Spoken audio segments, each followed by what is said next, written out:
दोस्तों स्वागत है एक बार फिर से हमारे चैनल एक्सीलेंट एकेडमी में और मैं आपका मनोज कानपास सर। तो गाइस इस सीरीज को हमने शुरू किया है आप लोगों की डिमांड पर और बिगिनर्स, इंटरमीडिएट और एडवांस सब लोगों के लिए ये एक्सरसाइजेस बहुत हेल्पफुल है गाइस। और जैसे जैसे आपको ये चीज़ समझ में आती रहेंगी हम इसे और थोड़ा सा कॉम्प्लेक्स करते रहेंगे, मगर अपना प्यार इसी तरह बनाए रखिएगा। चैनल को अगर सब्सक्राइब अभी तक नहीं किया है गाइस तो तुरंत कर लें, बेल आइकन दबा दीजिएगा और अच्छे अच्छे कमेंट करना, वीडियो को लाइक और शेयर करना मत भूलिएगा। तो चलिए शुरू करते हैं स्टोरी। एक बार एक भेड़िया था। तो अभी तक हम लोग समझ चुके हैं जब हमें सिर्फ एक बार बोलना होता है तो हम लोग वंस बोलते हैं, जबकि अगर हमें बोलना हो बहुत समय पहले की बात है तो हम बोलते हैं वंस अपॉन अ टाइम। तो हम बोलेंगे एक बार एक भेड़िया था once, और किसी चीज के होने की बात हो रही है तो there, और था was a bull। उसे प्यास लगी, उसे प्यास लगी तो उसे he felt, और कैसा thirsty, THIRSTY, थर्स्टी। तो थर्स्ट माने होता है प्यास और थर्स्टी यानी कि प्यासा। तो उसने कैसा महसूस किया? Thirsty, he felt thirsty.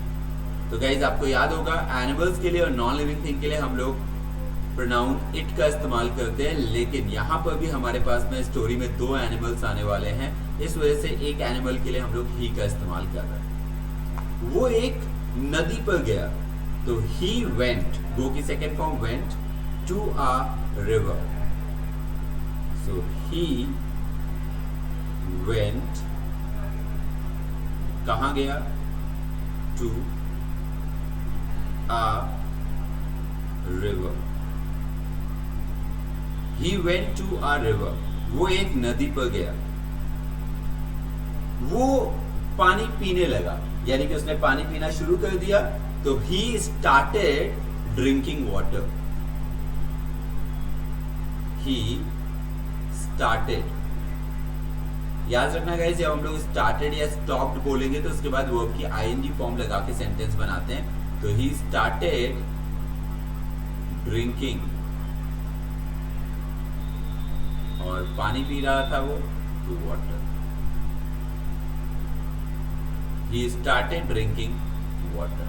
अगर मैं बोलता हूं उसने पानी पीना बंद कर दिया तो he stopped drinking water।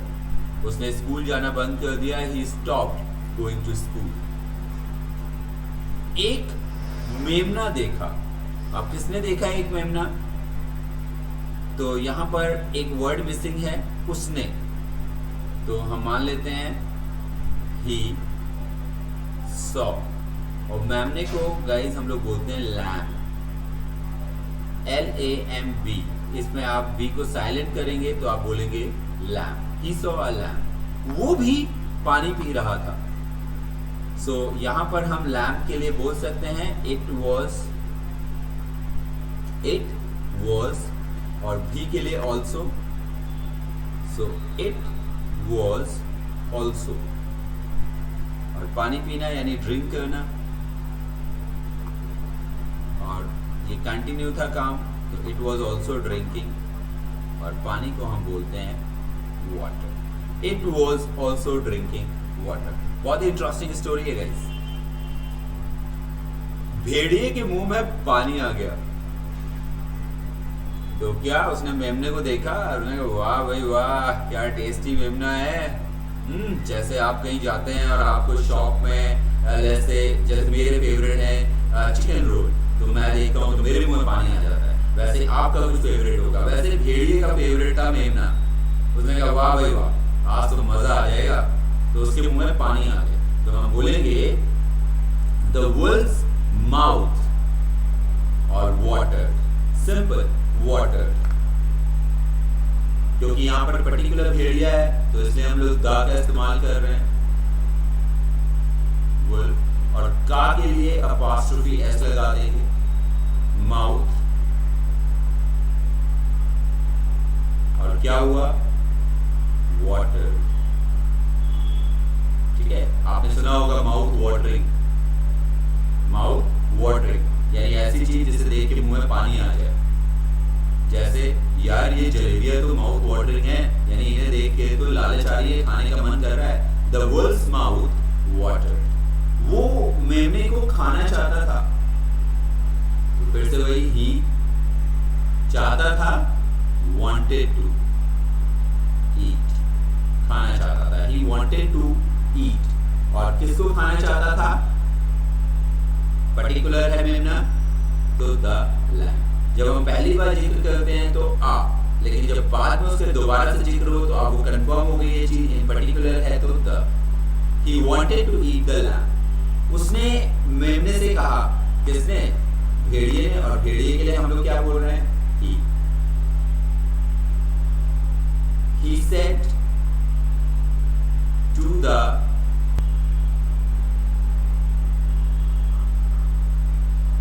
he said to the lamb, उसने मेमने से कहा, तुम पानी को गंदा क्यों कर रहे हो?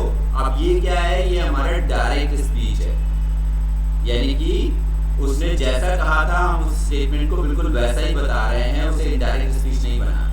तो इसमें इन्वर्टेड कॉमा हम लोग यूज करते हैं। Why are you? Why are you? तो तुम ऐसा क्यों कर रहे हो? Why are you? Banana, making, कर रहे हो यानी making the water। Why are you making the water?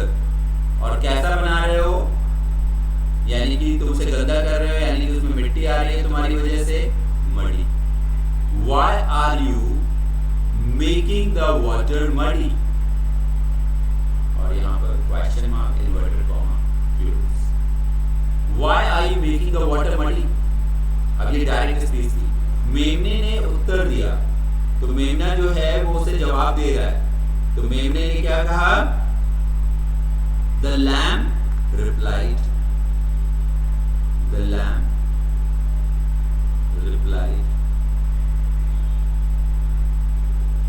Comma, inverted comma, श्रीमान। तो हम यहाँ पर सर इस्तेमाल कर सकते हैं। पानी आपके पास से मेरे पास बह रहा है, बिकॉज वो ऊपर है और मेमना नीचे है। तो उसने कहा भाई साहब क्या कह रहे हैं आप? मैं कैसे पानी को गंदा कर सकता हूँ? पानी आपके पास से मेरे पास आ रहा है।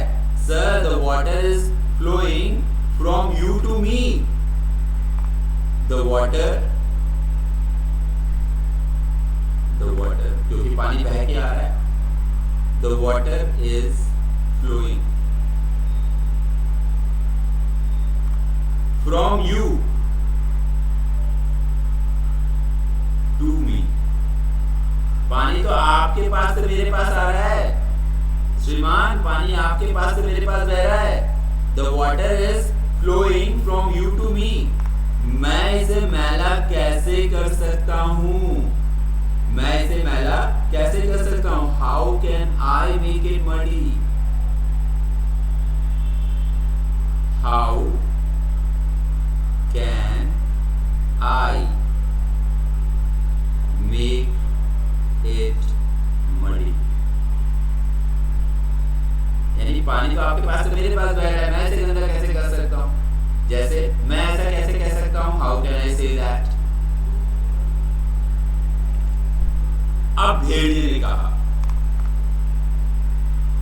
नाउ द वुल्फ सेड,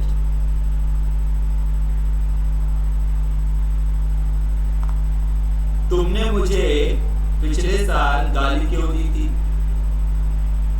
तुमने मुझे पिछले साल गाली क्यों दी थी? सो फिर से वही डायरेक्ट स्पीच है। Why did you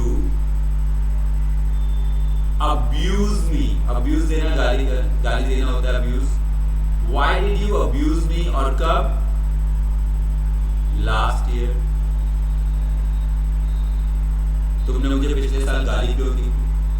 अब मेमने ने फिर से उत्तर दिया। So the lamb replied,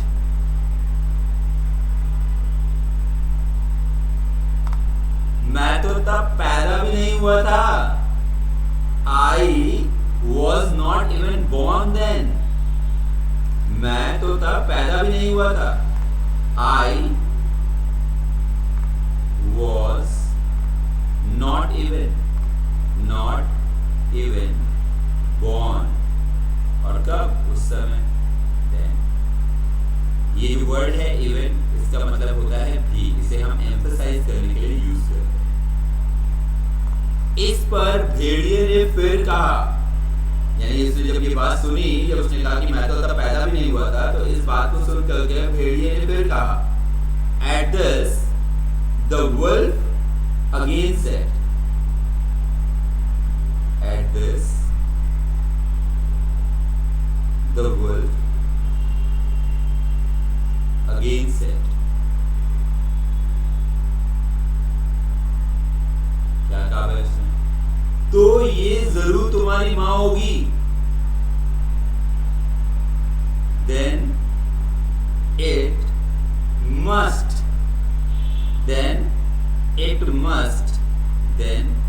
must be। और यहां पर ये पुरानी बात हो रही है, तो बी नहीं होगा, हम बोलेंगे then it must have been, then it must have been gone your mother, then it must have been your mother, then it must have been your mother। तब ये जरूर तुम्हारी मां होगी। ये कहकर उसने मेमने को मार डाला और उसे खा लिया। So saying this,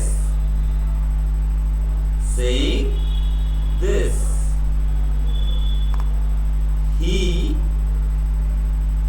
killed the lamb, और उसे खा लिया। and eat की सेकंड फॉर्म ate it, और आप यहाँ पर आपका इस्तेमाल कर सकते हैं थोड़ा सा सेंस को कंप्लीट करने के लिए। Saying this, he killed the lamb and ate it up। और ये कहानी से हमें क्या शिक्षा मिलती है? जिसकी लाठी उसकी भैंस, क्योंकि जो वुल्फ था वो मेमने से, जो लैम था उससे ज्यादा ताकतवर था, तो जो वो कह रहा था वो मनवा रहा था उससे, जबरदस्ती उससे लड़ाई ले रहा था और जबरदस्ती उसे मार के खा गया। तो गाइस ये पूरी स्टोरी मैंने आपके लिए इंग्लिश में भी डाल दी है यहाँ पर, सो दैट कि आप इसे कॉपी कर लें। और गाइस एक बार फिर से जय हिंद, जय भारत, और वीडियो को लाइक कर दीजिएगा, शेयर कर दीजिएगा, और चैनल को सब्सक्राइब तो आपने कर ही लिया हो। चलिए मिलते हैं अगली स्टोरीज के साथ जल्दी, तब तक के लिए टेक केयर, बाय बाय।